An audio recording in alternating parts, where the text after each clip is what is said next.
स्वागत है दोस्तों आपका एक और वीडियो में।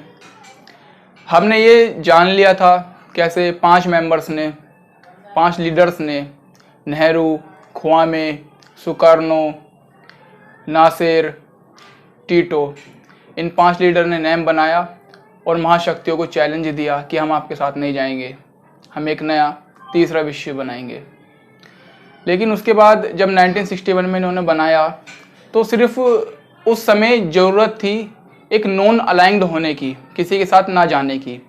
लेकिन जैसे समय बीतता गया, 1970 आया, तो इन देशों को जो कि नए आज़ाद हुए थे ज़रूरत पड़ी इकोनॉमिक सपोर्ट की, इकोनॉमी की।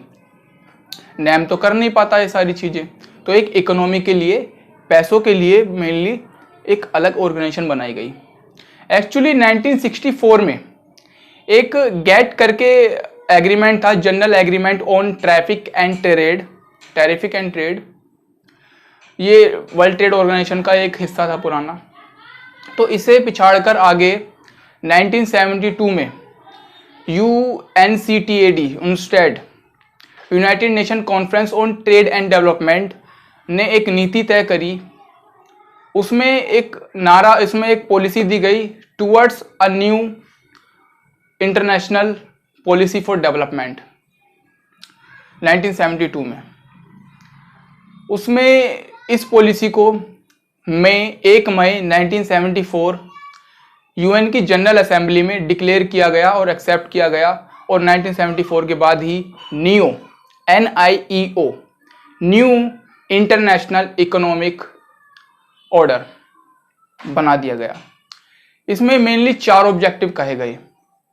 और ये तो कह लीजिए आप, जो गरीब कंट्री थी, क्योंकि पहले नई आज़ाद हुई थी तो गरीबी ज़्यादा थी कंट्रियों में, जो गरीब देश थे उनको मजबूत करना, उनके यहाँ इंडस्ट्रियलाइजेशन करना, एग्रीकल्चर को मजबूत करना, इकोनॉमी को सपोर्ट देना, ये इसके ऑब्जेक्टिव्स थे। लेकिन मेन कहा गया कि हम जो गरीब देश हैं उनको इंटरनेशनल मार्केट से जोड़ेंगे। क्योंकि ऐसा होता है ना, जो गरीब है और गरीब इसलिए होता जाता है क्योंकि वो उन कॉम्पिटिशन से नहीं जुड़ पाता जिनको उनसे जुड़ना चाहिए। दूसरा कहा गया कि जो भी इनकी रिसोर्सेज हैं नए देशों की, वो इनकी ही रहेंगी। अब ऐसा तो नहीं है जैसे कुवैत में अमेरिका ने अपना अधिकार जमा रखा है, जितना तेल निकालता है उसका 50% ले जाता है। ऐसा कैसे हो सकता है? तो जिस देश से जो निकल रहा है वो उसी का होगा, उसकी रिसोर्सेज पर उसका अधिकार रहेगा, और किसका हो सकता है भाई, उसी का रहना चाहिए। तीसरा कहा गया, जब ये इंटरनेशनल मार्केट से जुड़ेंगे, अगर ये कुछ टेक्नोलॉजी टेक्निक्स खरीदना चाहेंगे मार्केट से, इन्हें सब्सिडी मिलेगी, डिस्काउंट मिलेगा, ताकि ये अच्छे से अफोर्ड कर सकें और डेवलप हो सकें।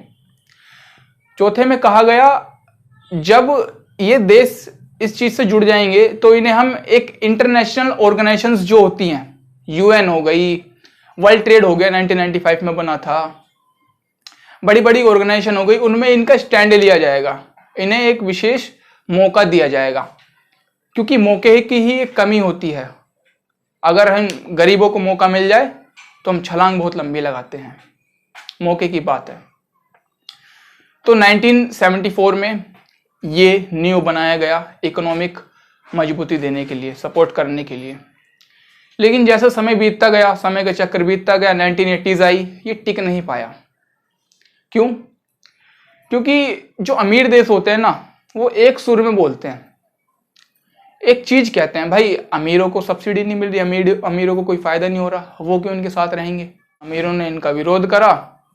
और ये दूसरी तरफ ये खुद भी एक नहीं थे, जितने भी नई आज़ाद कंट्री थी, एक स्टैंड पे बोलते नहीं थे। इनके पास कोई एक प्लेटफॉर्म ही नहीं था जो एक सुर मिला के बोले। ऐसे ये कमजोर होते गए गरीब देश, और आगे जाकर ये फेल हो गया NIEO। फिर बात की बात वर्ल्ड ट्रेड ऑर्गेनाइजेशन बन गया।